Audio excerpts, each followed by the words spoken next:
कि जब 18 साल की एज में आपने पोस्ट ग्रेजुएशन की जीवाजी यूनिवर्सिटी से, तो सबका एक सपना रहता है कि एक अच्छी जॉब हो और वेल सेटल लाइफ हो। आप बिजनेस की साइड कैसे आए फिर? तो मैं भी बैठा हुआ था, उन्होंने मुझसे पूछा यू वांट टू ट्राई, तो मैंने ऐसी कैजुअली कह दिया कि let's try, if I am will succeed I will go, otherwise we will go back with your dreams. देखिए, जब काम शुरू करते हैं तो ये नहीं पता होता कि ये मोमेंट हो जाएगा। जब मैं आया, काम शुरू किया, तो मुझे बहुत ज़्यादा आइडिया भी नहीं था, मार्केटिंग का भी आइडिया नहीं था, मैं सब चीज़ें सीख रहा था। लेकिन बस मुझे एक ही बात थी कि जो भी काम करना है उसमें अपना 100% देना है। मेरी माँ मेरी सबसे बड़ी गुरु हैं, उन्होंने जो व्यवहारिक ज्ञान है, मेरी पहली गुरु मेरी माँ रही। उनके अंदर विज़न भी बहुत था और व्यवहारिकता भी बहुत थी। पर जब आपने बिजनेस संभाला तो उस टाइम पे कुछ ऐसे मोमेंट भी आए होंगे आपकी लाइफ में, आज आप हमारे साथ शेयर करना चाहें? ऐसे बहुत से मोमेंट हैं। अगर मैं बात करूं, मैं 84 में यहाँ बिज़नेस करने आया। उस वक्त कंपटीशन कुछ होता नहीं था, बहुत इजी लाइफ थी। कुछ हमारे संग, हमारे अशोकनगर से ही कुछ दोस्त मेरे, जो मेरे बहुत अजीज हैं आज की तारीख में, हम लोग गुना आए और बस दिन में 4-6 घंटे काम करते थे, 2-1 घंटे अपना घूमते फिरते और मस्ती करते थे। अगर सही टीम अगर आपके पास है तो आप किसी भी तरह का बिजनेस खड़ा कर सकते हो और उस बिजनेस को एक सक्सेसफुल बिजनेस बना सकते हो। वही सक्सेस है, इसीलिए मुझे इजी लगता है। अच्छा सर, जब आप बिजनेस एक्सपैंड करते हो तो कई बार आपको ऐसा लगा कि ये रिस्क नहीं लेना चाहिए? नहीं, इसलिए भी नहीं लगा कि मैं बहुत सोच समझ कर निर्णय लेता हूँ। एक लाइन में अगर मैं बोलूँ तो आपको भरोसा होना चाहिए, भरोसे का ही नाम व्यापार है। सन 1984 एक 18 साल का लड़का अपने शहर से 50 किलोमीटर दूर एक बिज़नेस की शुरुआत करने निकलता है। 3 कर्मचारी, 50 लाख सालाना का बिजनेस आज 200 करोड़ के टर्नओवर और करीबन 350 कर्मचारियों तक पहुंच चुका है। आज हमारे साथ हैं सेठ एंड सन्स के डायरेक्टर विनीत सेठ जी। सर, स्वागत है आपका पॉडकास्ट विद राज में। बहुत बहुत धन्यवाद राज, आपने आज मुझे बुलाया। आई होप मैं आपके इस पॉडकास्ट में कुछ अच्छी बातें बता सकूं। कि जब 18 साल की एज में आपने पोस्ट ग्रेजुएशन की जीवाजी यूनिवर्सिटी से, तो सबका एक सपना रहता है कि एक अच्छी जॉब हो और वेल सेटल लाइफ हो। आप बिज़नेस की साइड कैसे आए फिर? मैं बिज़नेस की साइड आया तो वैसे एक्सीडेंटली मेरे पापा चाहते थे कि हम लोग, मैं खुद किसी बड़ी पोस्ट पे काम करूं, क्योंकि हम लोग बहुत छोटी जगह है अशोकनगर, जब और 84 में तो बहुत छोटी थी। लेकिन एक कोई बिज़नेस अपॉर्चुनिटी के लोग मिले मेरे फादर को। उन्होंने कहा कि एक बिज़नेस सेटअप के लिए एक यंग लड़का हम देख रहे हैं। तो मैं भी बैठा हुआ था, उन्होंने मुझसे पूछा यू वांट टू ट्राई, तो मैंने ऐसी कैजुअली कह दिया कि let's try, if I am will succeed I will go, otherwise we will go back with your dreams. तो बस आया, शुरू हो गया, बाकी फिर आपके सामने। जब 1984 में आपने आपके सफ़र की शुरुआत की, उस टाइम पे आपके पास एक छोटी सी शॉप थी। क्या वो शॉप थी या वहाँ से एक मूवमेंट की शुरुआत की आपने? देखिए, जब काम शुरू करते हैं तो ये नहीं पता होता कि ये मोमेंट हो जाएगा। जब मैं आया, काम शुरू किया, तो मुझे बहुत ज़्यादा आइडिया भी नहीं था, मार्केटिंग का भी आइडिया नहीं था, मैं सब चीज़ें सीख रहा था। लेकिन बस मुझे एक ही बात थी कि जो भी काम करना है उसमें अपना 100% देना है। मैंने शुरुआत उसी से की और उस वक्त तो काम ही के हिसाब से किया। धीरे धीरे ये मूवमेंट, या जिसको भी आप जो कहते हैं, वो बन गया, तब आज वो है। अभी आपने बताया कि आपके पिताजी भी एक बिजनेसमैन थे, तो आपके पिताजी से ऐसी क्या सीखा आपने सीखी जो आज भी आप उसे फॉलो करते हो? मेरे पिताजी एक संपूर्ण व्यक्तित्व थे। जितने अच्छे वो बिजनेसमैन थे, उससे ज़्यादा अच्छे वो ह्यूमन बीइंग, उससे ज़्यादा अच्छे वो धार्मिक, उससे ज़्यादा अच्छे वो सब लोगों को रिस्पेक्ट देने वाले थे। और सबसे बड़ी बात उनके अंदर जो थी, वो अपने आप में बहुत संतुष्ट रहने वाले थे। उन्होंने कभी ये कोशिश नहीं की कि काम ज़्यादा होना चाहिए या वो होना चाहिए, लेकिन उनको ये कोशिश उनकी रहती थी कि आपका जो जीवन है वो बहुत सिंप्लीफाई और बहुत बैलेंस्ड होना चाहिए। तो उस वजह से जो मैंने उनसे सीखा, उसमें सबसे महत्वपूर्ण बात थी कि आप कैसे संतुष्ट रह के और अपने कर्म योगी होने का प्रमाण किसी को दे सकते हो काम करते करते। वही मेरी पूंजी बनी, उन्हीं से सीखा। मेरी माँ मेरी सबसे बड़ी गुरु हैं, उन्होंने जो व्यवहारिक ज्ञान है, मेरी पहली गुरु मेरी माँ रही। उनके अंदर विज़न भी बहुत था और व्यवहारिकता भी बहुत थी। तो उनकी समझाइश पर मैं आँख मूंद के चला और उससे भी मुझे बहुत मदद मिली। पर जब आपने बिजनेस संभाला तो उस टाइम पे कुछ ऐसे मोमेंट भी आए होंगे आपकी लाइफ में, आज आप हमारे साथ शेयर करना चाहें? ऐसे बहुत से मोमेंट हैं। अगर मैं बात करूं, मैं 84 में यहाँ बिज़नेस करने आया। उस वक्त कंपटीशन कुछ होता नहीं था, बहुत इजी लाइफ थी। कुछ हमारे संग, हमारे अशोकनगर से ही कुछ दोस्त मेरे जो मेरे बहुत अजीज हैं आज की तारीख में, वो लोग भी यहाँ आए। एक हैं सुभाष सड़ाना जी, एक है मिस्टर डावर। हम लोग गुना आए और बस दिन में 4-6 घंटे काम करते थे, 2-1 घंटे अपना घूमते फिरते और मस्ती करते थे। पता ही नहीं चलता था कि समय कैसे निकल गया। और शाम को सब लोग घर चले जाते थे और घर उस वक्त अशोकनगर में ही था। ऐसे करते करते शुरुआत हुई और 91 में जब मेरी शादी हुई तब मुझे ये रियलाइज़ हुआ कि ये तो अनस्टेबिलिटी हो गई, बिकॉज नई नई शादी हुई है और बिज़नेस गुनाह में है और डेली अप डाउन करना है। और डेली अप डाउन करना है। उस वक्त साधन भी कुछ नहीं होते थे, लेकिन बस वही था कि काम चल ही रहा था। और मैं फॉर्चुनेट हूँ कि मेरी जो जीवन साथी हैं रत्ना सेठ, उन्होंने मुझे कभी इस बात का उलाहना भी नहीं दिया और उन्होंने मेरे माँ बाप के संग मुझे जोड़े रखा। उन्होंने खुद सेक्रीफाइस किया, वो अशोकनगर ही रही हमेशा। और तकरीबन 2015-16 के बाद उन्होंने, जब मेरे मदर फादर सोचने लगे कि गुना जाना है, तब उन्होंने ये बोला कि अब गुना रहेंगे, नहीं तो बच्चे भी मेरे वहीं रहे और वहीं से पढ़ने गए। तो ये मैंने बहुत सीखा कि जब आपके साथ कोई बड़ी शक्ति होती है और जब आपके परिवार के लोग आपका साथ दें तो फिर सफलता निश्चित है। और मुझे यही लगता है कि मैंने जो ये लोग पाए जो मेरे आसपास के थे, इन्होंने मुझे जो कुछ भी मैं आज पहुंचा हूं, ये उनकी वजह से। अच्छा सर, आपका ट्रैक्टर का जो डीलरशिप थे वो एक उस टाइम पे काफ़ी अच्छे चल रहे थे, फिर आपने ये कैसे डिसाइड किया कि आपके लिए इसके अलावा व्हीकल, जैसे आपने होंडा का शोरूम स्टार्ट किया, उसके बाद में उस टाइम पे स्कूटर मार्केट एक नया मार्केट था, तो आपने ये इतना बड़ा डिसीज़न, एक डेंजर डिसीज़न कैसे लिया? मेरे अंदर एक आदत है और शायद ये मुझे पता नहीं क्यों मेरे ऊपर ईश्वर, मेरे माँ बाप की वजह से उनका आशीर्वाद है कि मैं जब कोई काम करता हूँ तो सिर्फ 2 या 3 चीज़ें देखता हूँ। नंबर 1 कि जो लोग मुझे ये सलाह दे रहे हैं वो मेरे कितने अपने हैं। यस, रिस्क कितनी है ये आज तो बहुत सोचना पड़ता है, तब उतना सोचते नहीं थे क्योंकि कुछ खोने को नहीं होता था। तो जिसके पास खोने को नहीं होता उसके पास रिस्क भी नहीं कोई कैलकुलेशन होती। अपॉर्चुनिटी मैं देखता हूँ। स्टडीज़ मेरी हॉबी है, पढ़ता मैं बहुत हूँ। मैं हमेशा एक बात को मानता हूँ कि जो आप आज कर रहे हो ये आपका काम है जो करना है आपको, लेकिन जो आपको कल करना है वो 5 साल बाद क्या होने वाला है पूरे दुनिया में, अगर आप उसकी नज़र रखते हो तो आपको पता होना चाहिए कि आप आगे कैसे। तो इसीलिए मुझे ये प्रेरणाएँ मिली कि जब बिज़नेस को बढ़ाना है तो अलग अलग सेक्टर होने चाहिए। कभी बिज़नेस का एक पोर्टफोलियो होने से, जैसे एक कहावत है कि आपके सारे अंडे एक बास्केट में नहीं होना चाहिए, तो बस इसी के चलते मल्टी डायमेंशनल होने का मुझे ख्याल आया। लेकिन उसी के संग संग मेरे संग में एक दूसरा, मैं हमेशा अपने दोस्तों को भी और सबको सलाह देता हूँ कि जो आपकी कोर कॉम्पिटेंसी है वो आपको लाइन नहीं बदलनी चाहिए। आज जितने भी छोटे बिजनेस हाउसेज हैं, आज हल्दीराम की बात करें या बीकानेर की बात करें या जो बड़े नाम बन गए हैं, ये हाँ आज भी अपनी जड़ों से मतलब हाँ, जिन्होंने आज अरबों का व्यापार शुरू कर लिया है, इनके फोरफादर्स मिठाई की दुकान होगी, अपनी कोर कॉम्पिटेंसी में उनके परिवार आगे बढ़े और वो आज हिस्ट्री है। तो मैंने मल्टी डायमेंशनल होने का सोचा, लेकिन मेरा जो कोर था वो हमारा ऑटोमोबाइल या आयरन और बिजनेसेस थे, तो मैं उसमें बरकरार रहा। मैंने डाइवर्जन जरूर किए, लेकिन इतने ड्रास्टिक नहीं किए कि जिसमें कोई मेरे को कुछ मुझे जानकारी नहीं है और मैं उसको कर दूं और फिर मुझे बैक होना पड़े।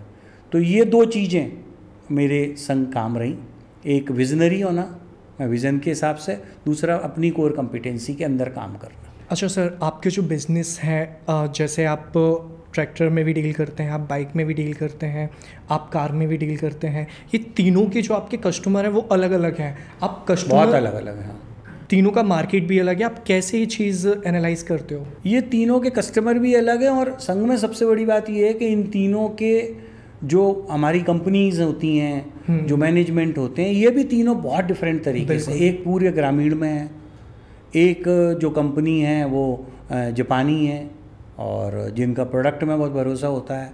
एक कंपनी है टाटा मोटर्स, जिसको तो सभी जानते हैं कि इस देश की गर्व कराने वाली कंपनी है, जिसमें ह्यूमन वैल्यूज़ भी बरकरार हैं और उनके लिए सबसे ज़रूरी ह्यूमन है। तो इसमें बड़ा चैलेंजिंग है ये, आपने बिल्कुल सही कहा।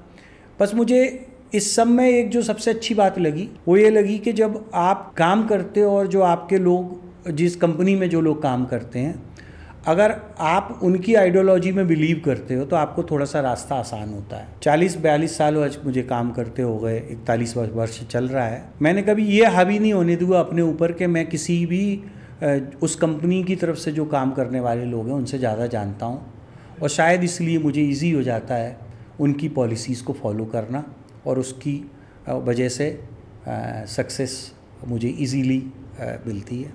दूसरा एक सबसे इम्पॉर्टेंट है कि ये पहचान होनी चाहिए आपको कि किस व्यक्ति के अंदर क्या खूबी है वो काम कर सकता है। हर व्यक्ति, चाहे वो सबसे छोटे स्तर का व्यक्ति हो या सबसे टॉप लेवल का मैनेजर लेवल का व्यक्ति हो, सबके अंदर अपनी एक खूबी होती है। एक इंसान को काम पे रखते वक्त या उसके संग पार्टनरशिप करते हैं काम के लिए, मैं अपनी किसी एम्प्लॉई को एम्प्लॉई नहीं बोलता, मैं उसको अपना बिजनेस एसोसिएट बोलता हूँ, बिकॉज़ वो सहायता करता है मेरी काम करके और अपने परिवार को पालता है। उसके अंदर जो खूबी है, अगर वो खूबी हम पहचान के उसको उसका काम देते हैं तो दो बातें होती हैं। पहली, अपने परिवार को एंजॉय करता है और बर्डन में नहीं करता, और दूसरी बड़ी बात, वो अपना 100% देता है जिससे वो काम अच्छा चलता है। तो शायद मैं वो अब सीख गया हूँ, उसको मैं फॉलो करता हूँ। तो मुझे अब कोई भी बिज़नेस में किसी भी सेक्शन भी होते हैं बिज़नेस के, विद इन दी बिज़नेस भी बहुत सेक्शंस होते हैं, मुझे ऐसी कोई मुश्किल नहीं आती कि मैं कौन सा काम मैं कर पाऊँगा, कौन सा नहीं कर पाऊँगा, बिकॉज़ मैं समझता हूँ कि हर छोटा बड़ा काम करने हर तरह के लोग हैं, बस वो आपके संग जुड़ने चाहिए। बिल्कुल, और वो जुड़ जाते अगर हैं। सही टीम अगर आपके पास है तो आप किसी भी तरह का बिजनेस खड़ा कर सकते हो और उस बिजनेस को एक सक्सेसफुल बिजनेस बना सकते हो। वही सक्सेस है, इसीलिए मुझे इजी लगता है हर काम। अच्छा सर, जब आप बिजनेस एक्सपैंड करते हो तो कई बार आपको ऐसा लगा कि ये रिस्क नहीं लेना चाहिए? नहीं, इसलिए भी नहीं लगा कि मैं बहुत सोच समझ कर निर्णय लेता हूँ। अपॉर्चुनिटी मुझे बहुत आती हैं। आज भी गुना एक प्रोग्रेसिव सिटी है, ये मुझे पता है अगले 10 साल में ये शहर अपने Tier 3 से Tier 2 में पहुंचेगा, और अपॉर्चुनिटी मुझे आज भी बहुत आई। मैं कर भी सकता था उनको, मेरी कोर कॉम्पिटेंसी की अपॉर्चुनिटी थी। मैं फॉर्चुनेट हूँ कि जिस भी कंपनी में आज लोग काम कर रहे हैं वो कहीं ना कहीं मुझसे जुड़े रहे, और या मुझे जानते हैं तो वो उनका स्नेह मुझ पर रहता है, वो मेरे पास ज़रूर आते हैं और मुझसे पूछते हैं। लेकिन मुझे पता है कि मेरी कैपेसिटी क्या है, इसलिए मैं बहुत विनम्रता से उनको बोलता हूँ और कि मैं आज पोजीशन में नहीं हूँ इसको करने के, आप दूसरा पार्टनर ढूंढो और करो। तो मैं जितने भी काम मैंने किए हैं उसमें risk with in the business ज़रूर मैं कैलकुलेट नहीं करता, लेकिन कोई बिज़नेस ग्रैब करने के पहले मैं रिस्क ज़रूर कैलकुलेट करता हूँ। इसलिए मुझे डर नहीं लगता कि अगर मैं कोई बिज़नेस करूँगा तो वो फेल होगा या पास होगा। एक बिज़नेस में सिस्टम और मैनेजमेंट बहुत ज़रूरी होते हैं। आप स्टाफ, सिस्टम और मैनेजमेंट तीनों में सबसे पहले किसको ज़्यादा इम्पोर्टेंस देते हो? कोई भी सिस्टम और कोई भी मैनेजमेंट, किसी भी बिज़नेस में इसका जो योगदान है वो 30 से 35% होता है। 70% योगदान तो स्टाफ का ही होता है, क्योंकि एक निश्चित समय के बाद, निश्चित सीमा के बाद, नॉट समय के बाद, कोई भी काम आप अकेले नहीं करते हो, आपके लोग करते हैं। तो सबसे ज़रूरी आपका स्टाफ ही होता है, जिसको ह्यूमन रिसोर्स बोलते हैं। बहुत से लोग इंफ्रास्ट्रक्चर में, रिसोर्सेज में काम करते हैं, बहुत से लोग अपने फाइनेंशियल रिसोर्सेज पे काम करते हैं। मैं इनसे ज़्यादा अपने ह्यूमन रिसोर्स पे काम करता हूँ, इसलिए मैं बहुत चैन की नींद सोता हूँ कि मेरे जो लोग हैं वो काम कर रहे हैं। सर, मार्केट में सबसे बड़ा टूल आज के टाइम पे क्या है? ब्रांडिंग, बैनर या बिलीफ? दो बातें सबसे इम्पॉर्टेंट है। यस, बिलीफ तो आदिकाल से हम मानते ही हैं, और सभी बिजनेस संस्थानों में ये सिखाया ही जाता है कि अगर आपके संस्थान पर किसी का भरोसा है तो फिर आप अगर धूल भी बेचोगे तो लोग आप पे भरोसा करेंगे। तो यस, बिलीफ सबसे बड़ी चीज़ है। दूसरा जो सबसे इम्पॉर्टेंट है, वो आप जब उस बिलीफ पे काम करते रहते हो तो धीरे धीरे वो एक ब्रांड के रूप में बन जाता है। हर व्यक्ति अपने आप में एक ब्रांड होता है और हर व्यक्ति के अंदर एक ब्रांड होता है। आज हमारे जितने स्पोर्ट्स के बड़े खिलाड़ी हैं, छोटे खिलाड़ी हैं, रोज़ नए नए ब्रांड उसमें उभर के आते हैं। बहुत से लोगों का मानना होता है कि मैं कुछ नहीं हूँ, जो कुछ है ये कंपनी है या वो, ऐसा नहीं है। अगर सिर्फ कंपनी ब्रांड होती तो कंपनी खुद भी शोरूम खोल सकती थी। तो ब्रांड अपने आप में दूसरे नंबर पे आता है और ब्रांड में आपका अपना ब्रांड, आपके लोगों का जो अमलगमेशन ग्रुप होते हैं, जो आपके टोटल कंपनी है उसका ब्रांड, प्लस जो कंपनी से जिसके अंग आप काम करते हो वो ब्रांड, ये तीनों का जब संगम होता है तभी फिर आपके बिजनेस को गति मिलती है। अच्छा सर, आज के टाइम पे यंग जनरेशन काफ़ी बिजनेस में अपनी रुचि दिखा रही है, तो आपके हिसाब से अगर कोई बिजनेसमैन बनना चाहता है, एक सफल बिजनेसमैन बनना चाहता है, तो उसके हिसाब से 3 क्या बेस्ट क्वालिटीज़ उसके अंदर होनी चाहिए? पहली तो उसके पास ये क्वालिटी ज़रूर होनी चाहिए कि किसी को देख के बिज़नेस नहीं करना चाहिए, उसको अपॉर्चुनिटी देखना चाहिए। अगले 5 साल वो बिज़नेस कहाँ जाने जाएगा उसका अध्ययन उसके पास होना चाहिए। और तीसरी सबसे इम्पॉर्टेंट चीज़ होती है कि आपके पास लोकेशन होनी चाहिए। जिस व्यापार को आप करना चाहते हो उसका एक सर्टेन मूवमेंट होता है, वो अगर लोकेशन आपके पास प्राइमरी बिजनेसमैन के लिए जो पहली बार बिजनेस कर रहा है अगर वो है, तो आपको नेचुरल कस्टमर फूट स्टेप मिलते हैं। एंड थर्ड वन इज़, कभी भी बिज़नेस को आउट ऑफ द कैपेसिटी जाके नहीं करना चाहिए कि इंटरेस्ट लोड इतना ज़्यादा हो जाए आपके ऊपर कि आपका अगर बिज़नेस जो आप सोच रहे हो अगर उस हिसाब से अगले 1 साल या 2 साल तक आपका साथ नहीं देता है, तो आपको उस बिज़नेस को इंटरेस्ट कॉस्ट की वजह से बंद ना करना पड़े। तो ये सबसे इम्पोर्टेंट है। अच्छा सर, आप कंपटीशन को कैसे देखते हो? एक कॉम्पिटिटर के रूप में या उनसे कुछ सीखते हो आप? नहीं, कंपटीशन तो देखो कुछ नहीं है। मैं बताऊं आपको, हम लोग हमेशा बात करते हैं, मेरे मित्र हैं, उन्होंने एक बहुत अच्छा होटल खोला है जो गुना का बेस्ट होटल है, प्ले होटल। हम लोग बात कर रहे थे तो वो कह रहे थे कि ये कैसे क्या होगा। मैंने कहा देखो, हम कुछ चीज़ें लोगों को देते हैं तो उससे लोगों का शहर में रुचि बढ़ती है। और कंपटीशन की जहाँ तक बात है, एक ज़माने में यहाँ रुकने का एक स्थान होता था, आज रुकने के 10 स्थान हैं। जो रुकने वाले लोग हैं वो 100 गुना बढ़ रहे हैं। अपॉर्चुनिटी आती है, लोग बढ़ते हैं, लोग आते हैं, कस्टमर बढ़ता है।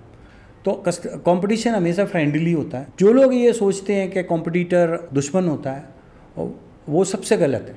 सबसे मेरे हिसाब से व्यापार में अगर आपके समूह के लोग, एक कहावत है, अगर आप अच्छे आम खाना चाहते हो तो आपको एक पेड़ पड़ोसी के घर में लगाना चाहिए, फिर एक पेड़ अपने घर में, क्योंकि जब फल आए तो आपको उसकी चोरी की चिंता ना हो। तो कंपटीशन हमेशा हेल्दी होता है, दोस्त होते हैं, कंपटीटर नहीं होते, और वो सब मिलके कस्टमर को ही बढ़ाते हैं। एक लाइन में अगर बिजनेस को डिस्क्राइब करना हो तो वो क्या लाइन होगी आपके लिए? बिजनेस में आपके ऊपर स्ट्रेंथ होनी चाहिए। एक लाइन में अगर मैं बोलूं तो आपको भरोसा होना चाहिए। भरोसे का ही नाम व्यापार है। आपकी जो सोच है वो काफ़ी विजनरी सोच है। आप आज कोई डिसीज़न लेते हो, वो आने वाले 5 साल 10 साल के हिसाब से, एक विज़न के हिसाब से आप डिसीज़न लेते हो। तो ये सोच को कैसे बिल्ड कर सकते हैं? इसके लिए पढ़ना पड़ता है। देखिए, मैंने जैसे सबसे पहले कहा था कि सीखने की कोई उम्र नहीं होती। जो व्यक्ति सीखना छोड़ देता है, वो अमिताभ बच्चन जी बहुत मशहूर कविता गुनगुनाते रहते हैं कि ABC और उधर कि चींटी चढ़ती है, उतरती है, फिर गिरती है, फिर चलती है, लेकिन चलना नहीं छोड़ती। उन्होंने भी एक समय आया जब मुश्किल आई, लेकिन वो इतने सच्चे देश प्रेमी हैं कि वो खुद काम मांगने गए। उनकी खुद की जीवनी में आया है, यश चोपड़ा जी ने बोला है। तो आपके ऊपर कोई सफलता हावी नहीं होनी चाहिए, और अगर आप सीखते रहते हैं तो आप कभी हार नहीं सकते। इसलिए आपको आपके आसपास के वातावरण से, आसपास की गतिविधि से, लोगों से स्वयं सीखते रहेंगे तो आपको कभी कोई असफलता आपके आड़े आ नहीं सकती। अच्छा सर, आज के टाइम पे जो बिज़नेस मार्केट है, जब आपने 1984 में बिज़नेस स्टार्ट किया था, उस टाइम पे मार्केट इतना बड़ा नहीं था और संसाधन इतने नहीं थे। आज के टाइम पे मार्केट भी काफ़ी बड़ा है, संसाधन भी काफ़ी हैं। तो आज के टाइम पे आने वाले 10 साल में, आने वाले जो 10 साल हैं, उसके लिए आपका क्या प्लान है बिज़नेस को लेके? मैं बता रहा हूँ ना कि बिज़नेस को, जैसे आज आप जो कह रहे हो 1984 तो छोड़ें, 90, 95, 96 के बाद इस हिंदुस्तान में एक रेवोल्यूशन आया जिसको हम बोलते हैं, जब ये आर्थिक उदारीकरण मनमोहन सिंह जी के समय में आया और बाहर की कंपनियां आई, और उसके बाद तो हर 2 साल में बिज़नेस चेंज हो रहा है, हर 2 साल में। कोविड में इस देश ने या पूरे विश्व ने देखा कि कैसे लोग सरवाइव किए, कैसे लोग नहीं सरवाइव किए। 10 साल भी नहीं, 10 साल तो बहुत लंबा पीरियड है। अगले साल क्या होने वाला है, इसकी भी प्रिपरेशन अगर आपने आज नहीं की, 5 साल बाद प्रिपरेशन, 5 साल बाद क्या होने वाला है नहीं की। देखो आप, बहुत छोटी सी बात है कि आज की तारीख में विज्ञापन के मायने बदल गए, आज की तारीख में मार्केटिंग का पूरी तरह से मायना बदल गया। आपको वो पता होना चाहिए और आपको ये पता होना चाहिए कि टूल्स क्या हैं। तो जैसा कहते हैं कि जब आप कोई भी बिज़नेस, एक लड़ाई होता है, जब आप किसी लड़ाई में उतरते हो तो आपको अपने टूल्स को अपग्रेड करते रहना चाहिए। So upgradation is the key word my mind, कि you have to upgrade monthly, you have to upgrade yearly. अच्छा सर, आप टाटा मोटर्स के साथ में काफ़ी टाइम से काम कर रहे हो।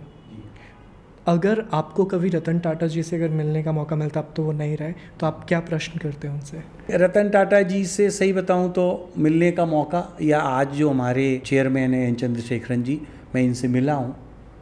इन लोगों का ऑरा इतना बड़ा है कि जैसे हम कहते हैं ना कि जब हम किसी मंदिर में जाते हैं तो हमको प्रश्न नहीं पूछना पड़ता, हाँ, लेकिन हमको सीख मिलती है। इतनी बड़ी बड़ी शख्सियत हैं, इनके पास जाके इनके जो आचरण हैं वो अगर आपको बरबस ध्यान आते हैं हमको, और उनसे ही इतनी सीख मिल जाती है कि प्रश्न पूछने की ज़रूरत पड़ती नहीं है। हाँ, ये है कि उन लोगों के बारे में, जिन लोगों को आप अपना आइडल मानते हो, अगर आप उनको पढ़ते रहते हो तो आपको उनके जो थॉट हैं, उनके थॉट हैं, उनसे आप रूबरू होते रहते हो, तो आप ऑलरेडी जानते हो कि उन्होंने सक्सेस कैसे हासिल की। आपकी नज़रों में सक्सेस का मीनिंग क्या है? सक्सेस का मीनिंग आपका परिवार, आप स्वयं खुशी होने के साथ साथ आगे बढ़ते रहें। आपके जो इर्द गिर्द के लोग हैं वो आपको एक अच्छे व्यक्तित्व के रूप में जाने। जिस समाज ने आपको सब कुछ बनाया है, मैं हमेशा कहता हूँ, जो गवर्नमेंट है उसने अपने बिजनेस हाउसेस से टैक्स ले लिए, जो लोकल बॉडीज़ हैं उसने अपना टैक्स ले लिया। आपके परिवार को आपने जो उसका कर्तव्य, उसके बदले में जो भी आपके दायित्व हैं उनके बदले में आपने उसको दे दिया। लेकिन बहुत से लोग ऐसे होते हैं जो, जिस समाज ने आपको सब कुछ दिया है, क्योंकि अल्टीमेटली तो बिज़नेस में जो कस्टमर है वही आपको ऊपर बढ़ा रहा है और वो आपका समाज है, आपने उसको क्या दिया। तो बदले में हर एक व्यक्ति को जो सफल है, अपने समाज को अगर वो देता रहता है तो उसने अपने जीवन को परिपूर्णता से निभाया, और यही सफलता है। ये इसी को मैं मानता हूँ कि बस आपका यही सफल होना है हर क्षेत्र का। बिल्कुल सर, और जैसे आपने भी काफ़ी सामाजिक कार्यों में आप हिस्सा लेते रहते हो। 2012 में जैसे सिंहवासा तालाब का गहरीकरण हुआ, MP गुटखा बैन का कैंपेन भी चलाया था, वो भी आपने आपके शोरूम में लगा। इसके लिए आपकी ड्यूटीज़ मानते हो या आपका एक कर्तव्य है लोगों के प्रति? नहीं, ये कर्तव्य, और मैं फॉर्चुनेट हूँ कि फिर वही बात है कि प्लेटफॉर्म मिल जाते हैं मुझे करने को। जब गुना बहुत छोटी जगह थी और कुछ जन भागीदारी को लेकर काम शुरू होते थे, तब ये सिंहवासा तालाब का एक आइडिया आया। इस शहर ने पहली बार अपने स्वयं के कमेटी बनाकर कोई बड़ा काम किया और लोगों ने उसको बहुत सराहा, बहुत बड़ा काम हुआ। उसके बाद तो ये शहर आज जाना जाता है गुना के जन भागीदारी को, कैसे प्रशासनिक व्यवस्था और व्यक्तियों का जो समूह होता है वो दोनों अगर एक हेल्पफुल नेचर में पार्टनरशिप के संग काम करें तो समाज का कैसे भला हो सकता है।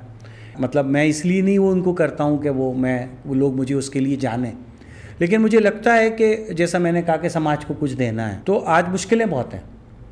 जैसे दान देना अगर किसी को, तो उसके सामने भी ये पता नहीं होता उसको कि दान सही जगह जा रहा है कि नहीं, और अगर किसी गलत जगह दान दिया जा रहा है तो वो दान नहीं है। ऐसे ही अगर आपको कोई काम करना हो तो उसके लिए जब तक आपके पास वो लोग एक्सपर्टीज़ नहीं हो, तो समाज सेवा भी एक दायित्व है जिसको लोगों के संग मिलकर निभाया जा सकता है, जिसमें प्रशासन, शासन, इसकी भूमिका महत्वपूर्ण होती है। हम लोग कोशिश यही करते हैं कि उनके संग जब उन लोगों के कोई विज़न आते हैं और काम करने का मौका मिलता है तो हम ज़रूर करते हैं। अच्छा सर, इसके साथ ही आप जो राम टेकरी का काम चल रहा है उसके भी आप मेंबर हैं, तो बहुत से लोगों का एक ये प्रश्न रहता है कि कब तक राम टेकरी तैयार होगी और क्या उसका प्रोग्रेस रिपोर्ट अभी चल रहा है? ये भी एक अपने आप में अद्भुत कहानी है, क्योंकि ये लेटेस्ट है इसलिए मैं 1 मिनट में इसको सुनाऊंगा।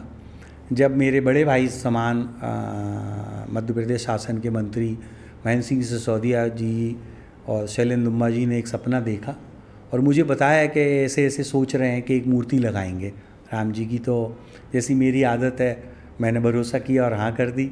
उन्होंने कुछ बताया ही नहीं कि क्या करने वाले हैं। बाद में देखा कि ये तो शहर का काम है, कोई व्यक्ति तो छोड़ो, और ईश्वर का काम है, वही करा सकते हैं। जो काम 12 लाख रुपए से के बजट से शुरू करके और हमारा वो अनुमान था कि 10-25 लाख रुपए इकट्ठे होंगे, वो ख़त्म होगा, वो 10-50 करोड़ तक पहुंचना, और उसमें भी शुरुआत जीरो से करना, बिना प्लानिंग के करना। बट बस वही बिलीफ है। और आज वो काम इतने सब संशय के बाद, इतने सब मुश्किलों के बाद, कोरोना और भी बहुत से कारण रहे, हम लोग उसमें अपेक्षाओं पे खरे नहीं उतर पाए लोगों की।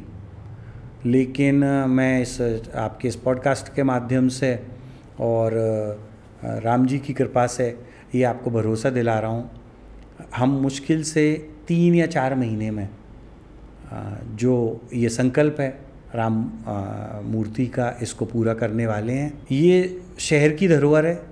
जैसे आज हनुमान टेकरी की वजह से इस गुना शहर को देश विदेश में पहचान मिल रही है। हर आने वाला बड़ा मुखिया हो या छोटा व्यक्ति हो, हनुमान टेकरी जाना अपने आप को गौरवान्वित महसूस करता है। एक दूसरा स्थल ये तैयार हो रहा है जो इस शहर को नई पहचान देगा। हमारे गुना के कलेक्टर कान्याल साहब जो हैं, इसके पहले के जितने पूर्ववर्ती कलेक्टर रहे हैं, फ्रैंक नोबल जी, कुमार पुरुषोत्तम साहब ने तो ये शुरू ही कराया था, और महेंद्र सिंह सिसोदिया जी का तो उनका खुद का आज सक्रिय रूप से पर्दे के पीछे रह के वो इस ड्रीम प्रोजेक्ट को मुझे सहारा देते रहते हैं। शैलेंद्र लुम्बा जी मुझे गाइडेंस देते रहते हैं, और हम लोग इसको शीघ्र पूरा करेंगे।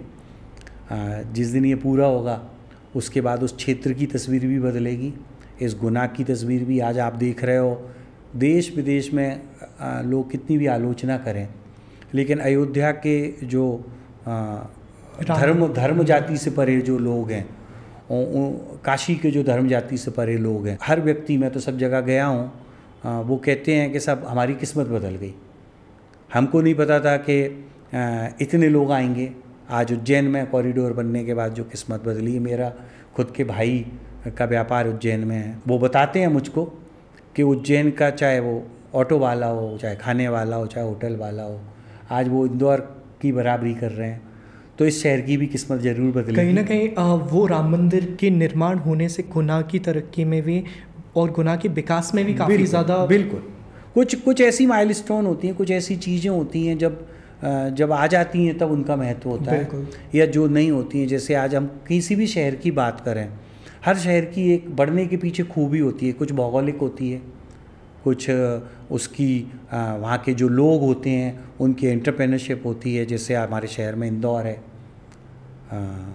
ग्वालियर हैं, या बड़े शहर जो हैं, ऐसी गुना की ये खूबी है। गुना शहर भौगोलिक रूप से अपने आप में एक विकसित होने वाली जगह बसा है, क्योंकि हर छोटा बड़ा शहर 200 किलोमीटर है।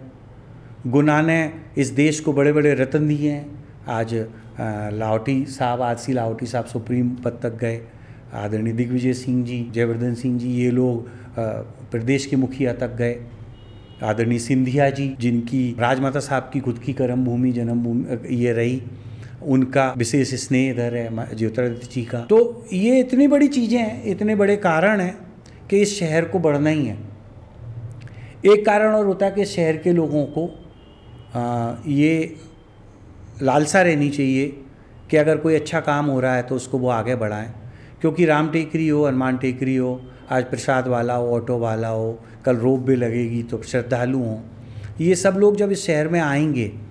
दूसरा एक बहुत अच्छी कहावत और है कि जैसा हम सुनते हैं कि अब बड़े शहरों में बच्चे जा रहे हैं और चूँकि उनके जो जीवन साथी हैं वो चाहते हैं कि बड़े शहरों में जाएं, तो बहुत से बच्चे ऐसे होते हैं जो प्रतिभावान होने के बाद छोटा शहर छोड़ के दूसरे शहर में उनके माँ बाप शिफ्ट करते हैं कि बच्चों को अच्छा जीवन साथी मिले।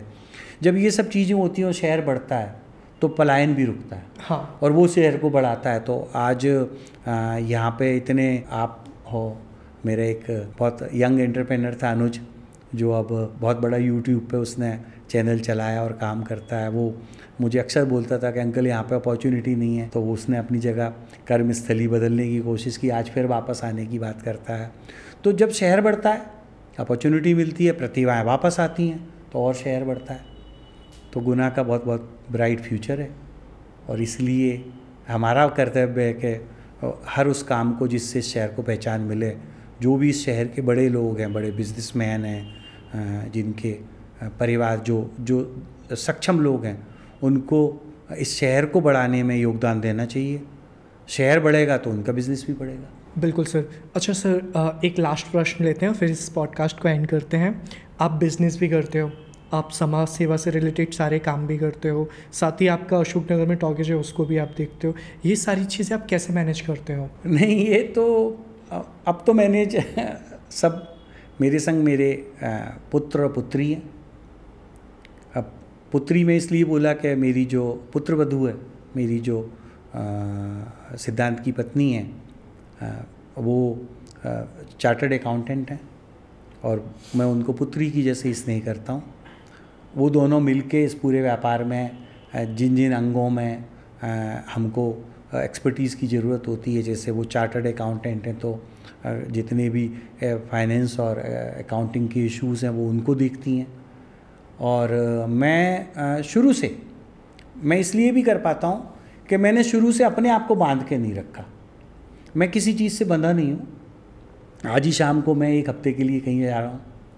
अभी लोग बोल रहे हैं कि सीजन है सर, काम का समय है, अब बारिश ख़त्म हो रही है सर, तो मुझे मैं बंधा नहीं हूँ। इसलिए लोग मेरे संग जुड़े हैं, वो काम भी करते हैं, खुद भी इंजॉय करते हैं और मेरी एब्सेंस में मुझसे ज़्यादा काम करते हैं। बिल्कुल। तो इसलिए मैं सारे काम कर लेता हूँ, मुझे कोई परेशानी नहीं। अच्छा सर, आप सोशल मीडिया पे भी काफ़ी ज़्यादा एक्टिव रहते हो। करीबन 2012 से आप हर प्लेटफॉर्म पे बराबर एक्टिव हो और हर हफ्ते में या का डेली आपके पोस्ट आते रहते हैं। मैं बता रहा हूँ ना आपको कि हर चीज़ का फ़ायदा है। आज बात होती है कि इंटरनेट ने इस देश को बदला, आज बात होती है कि मोबाइल की लत ने बच्चों को बर्बाद किया, लेकिन ये आवश्यक चीज़ें हैं। अच्छाई भी है, बुराई भी है। बिल्कुल। आप किस चीज़ को अपनाते हो? आप किस चीज़ को अपनाते हो? तो सोशल मीडिया आज एक माध्यम है लोगों के बारे में जानने का, अपने बारे में लोगों को बताने का और जानकारी एकत्रित करने का। ट्विटर है, देश विदेश की जानकारी आपको 2 मिनट में मिल जाती है। किसी भी बड़े विदेशी नेता या देशी हमारे भारत के प्रधानमंत्री जी हों या कोई भी हों, उन्होंने अभी 5 मिनट पहले क्या बोला, इसकी जानकारी आपको तुरंत मिल जाती है। तो आप करंट अफेयर्स में आपकी पूरी रियल टाइम अपडेट रह सकते हैं। रियल टाइम अपडेट रहता है। कुछ चीज़ें ऐसी होती हैं जिनको जो आपके बिज़नेस में सहायक होती हैं, मार्केटिंग में सहायक होती हैं, जैसे फेसबुक हैं और इंस्टाग्राम है, तो उससे जो उस पर रुचि करने वाले लोग हैं वो आपको जानते हैं तो उनका भरोसा बढ़ता है। तो इसलिए हर क्षेत्र में आपको होना चाहिए। यही बस, जब हर क्षेत्र में होने का, दखल होने का आपके अंदर जुनून होता है, तो ये भी एक क्षेत्र है जिसको नहीं छोड़ना चाहिए। अब मैं अभी बच्चों को भी बोल रहा हूँ और मैं स्वयं भी सोच रहा हूँ कि एआई पर एक कोर्स कर लूँ, क्योंकि आगे आने वाला समय एआई का है। एआई का ही है, बिल्कुल। तो हो सकता है मैं एआई सीख लूँ तो मेरे बच्चे और मेरा पोता भी एआई सीखेगा, यही बस मेरा। बिल्कुल सर, आपने इतना कीमती समय हमारे लिए दिया, उसके लिए बहुत बहुत धन्यवाद। और आशा करते हैं कि जिस तरीके से आपका बिजनेस आज चल रहा है ये और भी काफ़ी आगे जाए। धन्यवाद सर। आप बहुत बहुत धन्यवाद राज। आज मैं बहुत सी अपॉर्चुनिटीज़ मुझे आती हैं जब मुझे मीडिया के लोग पूछते हैं और बोलते हैं कि मैं आपका इंटरव्यू लेना चाहता हूँ। मेरा ये पहला सार्वजनिक इंटरव्यू है। मैं इसलिए नहीं उनको मना करता हूँ कि मैं इसलिए मना करता हूँ कि मैंने अभी ऐसा कुछ किया नहीं है, लेकिन जब मुझे आपका पॉडकास्ट का ऑफ़र आया तो मेरे मन में दो बातें थी कि जो ये टीम है ये बहुत एनर्जेटिक है, ये उस सपने को लेके आगे बढ़ रही है जो युवा इस देश को आगे बढ़ाना चाहते हैं। आपका एक मोटिव है जिसके पीछे एक ही मोटिव है कि इस शहर को वापस कुछ मिले, आपको आप समाज को कुछ दे सकें। इसलिए मैंने ये सहज स्वीकार किया। मुझे दिल से खुशी है कि आपने ये महती बीड़ा उठाया है कि इस शहर को हम सब मिल के आगे बढ़ाएं। मैं पूरे गुनावासियों को और पूरे जो भी लोग इसको सब देखेंगे उनको यही मैसेज देना चाहता हूँ, साथियों, सफलता इसमें नहीं कि आप कितने सफल हैं, सफलता इसमें है कि जिस परिवेश में आप रह रहे हैं, जिस वातावरण में आप रह रहे हैं, आपकी वजह से वो वातावरण कितना खुशनुमा है। अगर वो वातावरण खुशनुमा है तो दुनिया बहुत अच्छी है, नहीं तो कोई अच्छी नहीं है। हम सब मिलके ये प्रयास करें कि एक ऐसे स्वस्थ समाज, एक ऐसे स्वस्थ शहर, एक ऐसे स्वस्थ पीढ़ी का निर्माण हो जो इस देश के, जो हमारे विजनरी लीडर्स हैं, जो सोचते हैं कि इस देश को जहाँ ले जाना है 3 ट्रिलियन पर 5 ट्रिलियन पर, उसमें हम सब योगदान करें। और धन्यवाद बहुत बहुत राज। बिल्कुल धन्यवाद सर। और मैं आपको पुनः शुभकामनाएं देता हूँ। ये जो देश के नामचीन चैनल हैं जिनको मैं देखता रहता हूँ उस लेवल तक पहुँचे। आपकी पूरी टीम को बहुत बहुत धन्यवाद।